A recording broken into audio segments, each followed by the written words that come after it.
This is a video on the young mother who went missing, Marilane Carter, that I'd like to look at one of the quotes and then a couple of the issues that have been in the news. In deception detection training, we begin with the premise or the presupposition that the subject is telling us the truth and the words will guide us. So that as we look at a statement, if we're going to conclude deception in the statement, the subject will have to talk us out of our position. So the presupposition, we believe the subject and we believe the subject is telling the truth. The subject didn't do it. In order to conclude deception, that subject has to talk us out of our position. And this is an important part of training for those of you that wish to enroll in training for various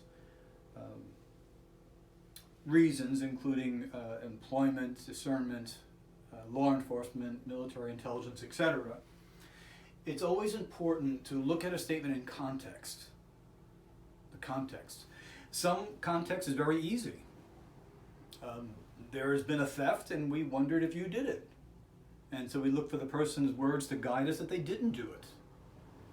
Very simply, they can stand behind a psychological wall of truth. I didn't steal your wallet. I didn't take your wallet. But we have this on you. We have that on you.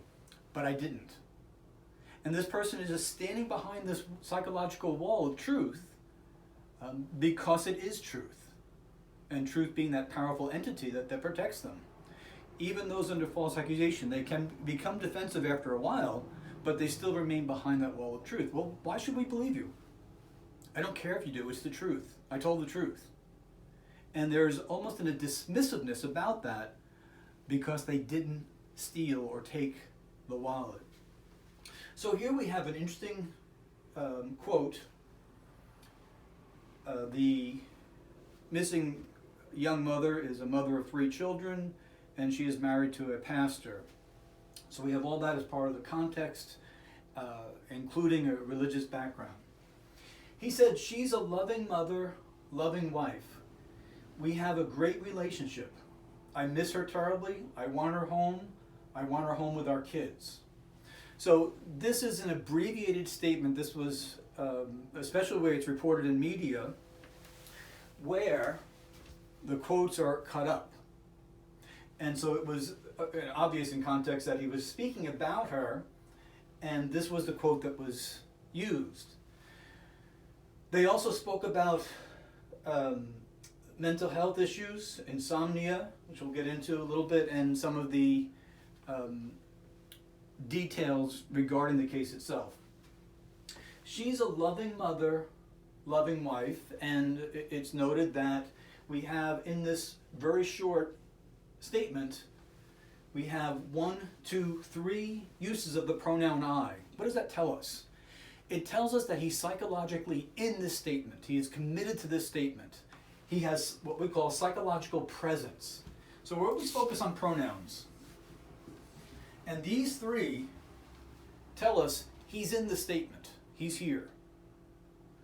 That he didn't use her name is likely in context that he was already speaking about her, so we don't look at the social introduction there. And then we have this. The word we is a unifying word. So it's an instinctive pronoun, and regardless of what anyone may say politically, pronouns are instinctive, they're intuitive. Pronouns don't lie. We don't use pre-thought regarding a pronoun, otherwise it would be halting on our speech. He unifies here. So this is the husband, the pastor, has strong psychological presence, and we'll look at that in a moment of what he's saying, and we have a unified pronoun. This is why we look at the pronoun we, for instance, in an assault case, after the assault. That would indicate something has gone amiss in the statement. When someone is assaulted, the word we disappears. There's no unifying factor between a victim and an assailant.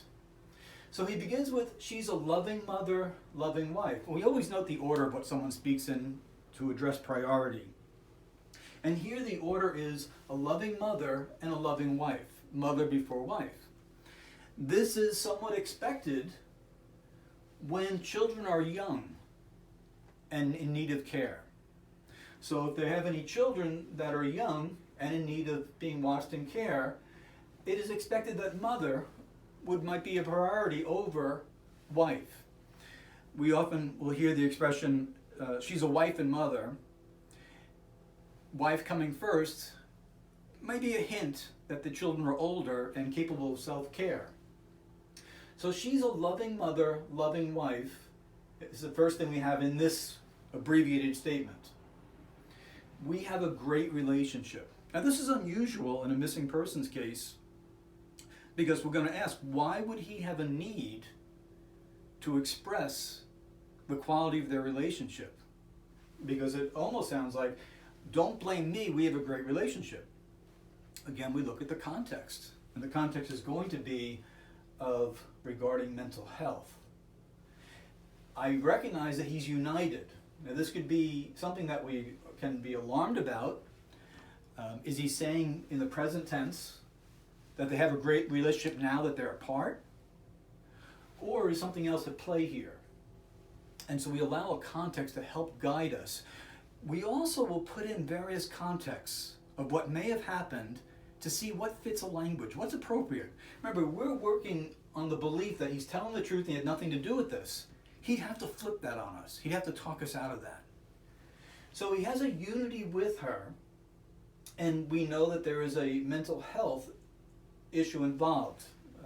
The police have reported that, and he has reported, the family has reported it, and what they reported of it is very important.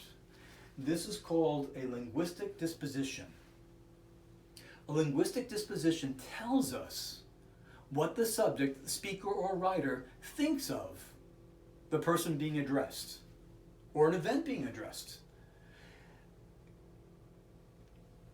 What they revealed about the mental health condition was, to this point, insomnia.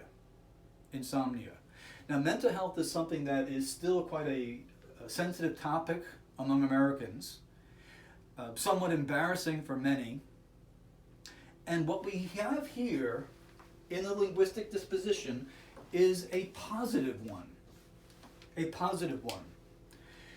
It is very easy to demonize someone speaking of their mental health, because the implication is they're irrational, they're not thinking correctly, they're crazy, they've caused me suffering, me the subject.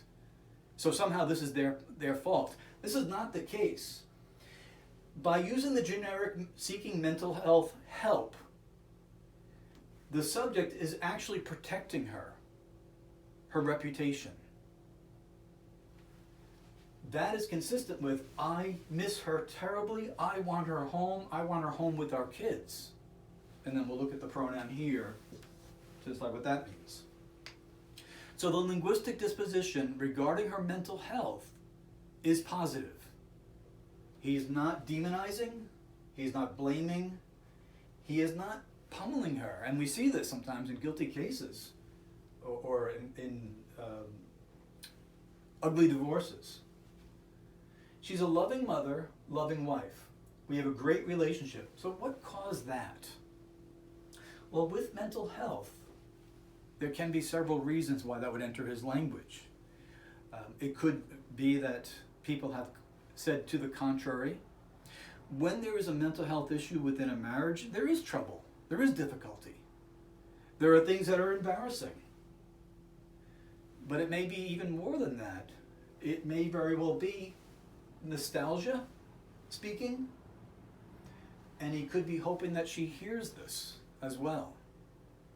As she left to drive away to seek mental health help, we learned from the police that originally she had purchased a ticket to fly, and then at the last minute changed her mind. The only thing that's been given to us thus far is insomnia. Now, insomnia can wreak havoc upon someone's health. It can affect their judgment. It can give an impairment of physical movements. Some of the studies done with long shifts by law enforcement will show how sleeplessness can terribly impair their both physical and mental capacities. It can lead to impulsivity, frustration, anxiety, depression, and the possibility of suicide or suicidal ideation. I don't have any of that, but I know that that flows from insomnia. And I'm looking at a context of which, when someone talks about another person's mental health in a positive linguistic disposition, I can almost guarantee they're minimizing. To bring it to the public, especially in this type of case, is very likely worse than what the protective statement is. And so we know that insomnia can be a watershed for problems, including suicide. And one of the mysteries that was cleared up with the press conference by police, which I found impressive, I found the detective intelligent, a little bit self-effacing, humility, and helpful. He seemed to have a strong sense of empathy, including what the press and the public would like to know, while deflecting away from the family to protect their privacy. So I thought that was an excellent example. If you get a chance to see it, it's an excellent example of what a dedicated investigator looks like. In giving this positive linguistic disposition, rather than demonizing, we believe that this type of minimization covers, appropriately so, some of the more difficulties that they likely faced. We have a great relationship. Overall, in spite of the problems, this could be the context, in spite of the problems of the mental health of which she was seeking treatment, we have a great relationship. Of course, it could be in defense that family on either side could have been accusing him of not doing enough, and you see that on social media where people just jump to some of the most bizarre conclusions. They wouldn't do well in training because we are guided by the words. We trust the words to give us the truth. So in context, when someone says we have a great relationship, it could be overall. It could be an expression of optimism in spite of insomnia. Now, impulsivity can arise from the impaired judgment, the impaired motor skills. It could even lead to anxieties. I'm afraid to fly, so I'm going to immediately drive now. And one of the things that was concerning, at least in the news, was that she checked into a hotel at 3 or 3:30 a.m. and then 3 hours later checked out again. That's consistent with insomnia and impulsivity. What it suggests is that she may be in trouble with her mental health, not necessarily by the hand of someone else, but by her own struggles because of insomnia. So we have a great relationship. I miss her terribly. I want her home. I want her home with the kids. Now, he didn't say the kids, he said our kids. And generally speaking, the word our, which is to share ownership of the children, is found in the language of step parenting, adoption, foster care. But it's also found in the language where someone is being helped provide direct care to the children. And so this is not an inappropriate use in context. As we learn, family is helping take care of the kids. So what we have so far is no red flags of deception by the husband, a positive linguistic disposition towards the missing person, and then a clarification by police as to why, if she did check into a mental health facility, why they can't release that information, because there's been no crime that they can get the information from as a starting point or a basis. So what we have thus far, and I recognize that it is short, and I've looked at some of the other statements that he has made, it looks like at this point a most concerned husband wishing to locate his wife.